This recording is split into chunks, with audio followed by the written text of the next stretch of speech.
Weather can help make or break the fan experience at a baseball stadium. Kansas City has some of the most variable weather in the country, making it particularly difficult to plan ahead for comfortable conditions at Kauffman. Moreover, weather is a hot topic in baseball circles regarding whether the league should do anything about the potential for cold spring weather to influence games and scheduling. With this in mind, I decided to explore the range of potential weather conditions for each of the Royals' 81 home games in the 2018 season. To do this, I recruited my wife, who's data science. We often work with weather data when developing planting or other management plans on our central Missouri farm, so working with data for the Kansas City area wasn't a huge stretch. For this project, we used the National Weather Service hourly normals dataset for 1981 to 2010, as recorded at the Kansas City International Airport, and isolated the 3-hour window representing each game, using RStudio for all analysis and plotting. For a more detailed explanation of data, temperature, what constitutes comfortable, is part science, part psychology. According to Scientific American, the human body functions best when the air temperature is around 70 degrees Fahrenheit, allowing excess body heat to dissipate without unnecessary cooling.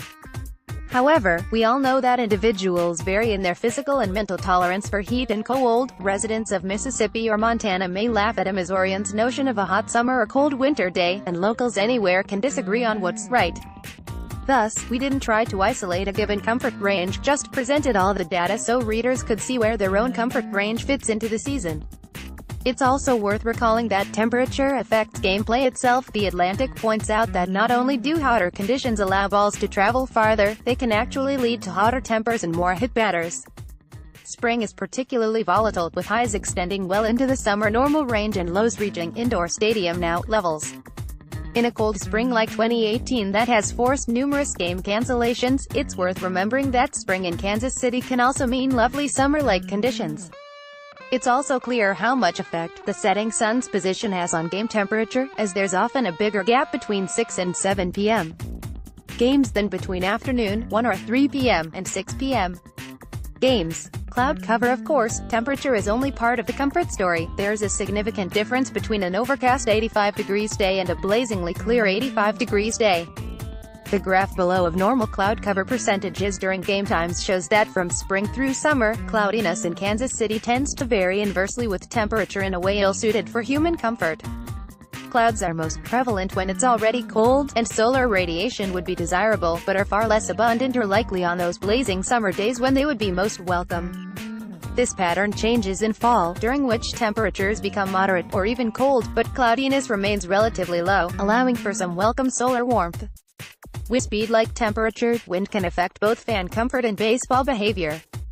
Average wind speed in the Kansas City area is consistently higher in afternoon than evening, dropping off quickly as the sun sets.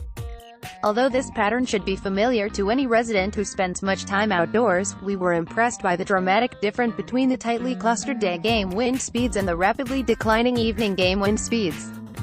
On average, wind behaves in opposition to fan comfort, tending to be highest in spring and fall when it can add to the wind chill effect, but declining during the summer when air movement would actually be beneficial. On the other hand, what breezes do blow in summer tend to be stronger during the otherwise hottest afternoon period.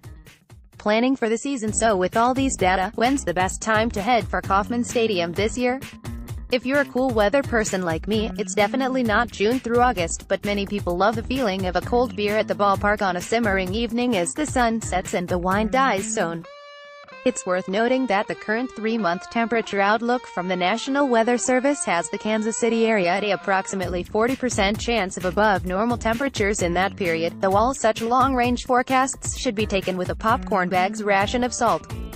Data notes. Background. The NWS hourly normals dataset is pre-processed, not raw, and presents data values, mostly averages, for each hour for every day of the year. Normal is misleading in this sense because, in this region, the true normal is a high degree of variability around an idealized but rarely achieved average. This means that extremes are not well represented in this dataset because it doesn't present specific record values and excludes values that occurred before 1981 or after 2010. However, using this dataset does allow us to present a reasonable potential range for specified weather conditions within a given time range without excessive analysis of raw data.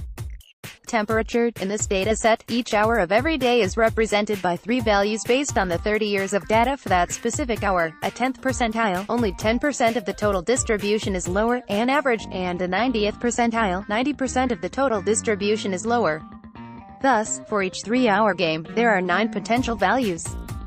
To provide the broadest picture from the data, we plotted the lowest 10th percentile value, the highest 90th percentile value, and the middle average value. Thus, it's quite possible to be hotter or colder on a given game day than shown here, just not as likely. Although humidity is another factor in human comfort and ball behavior, those data were not included in the hourly normals dataset and so are not presented here. Cloud cover. NWS cloud cover data come as percentages of 5 cloudiness levels: clear, few, scattered, broken, and overcast. For any given hourly time slot, we used the values for the middle hour of any game for simplicity's sake, as these don't vary much on an hourly basis. Although precipitation can certainly affect fan comfort, those data were not provided in the hourly normals dataset, and an initial look at the available raw data suggested that they would take more analysis than we could justify. Cloud cover can work as a very rough proxy for precipitation chances if desired.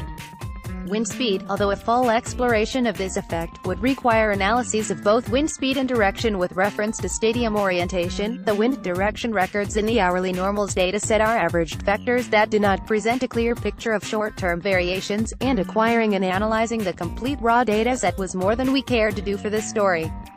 Thus we stuck with wind speed as a rough proxy for atmospheric conditions at the ballpark: 0%, 1 vote, 1%, 2 votes, 43%, 49 votes, 23%, 26 votes, 7%, 8 votes, 5%, 6 votes, 18%, 21 votes, 113 votes. Total vote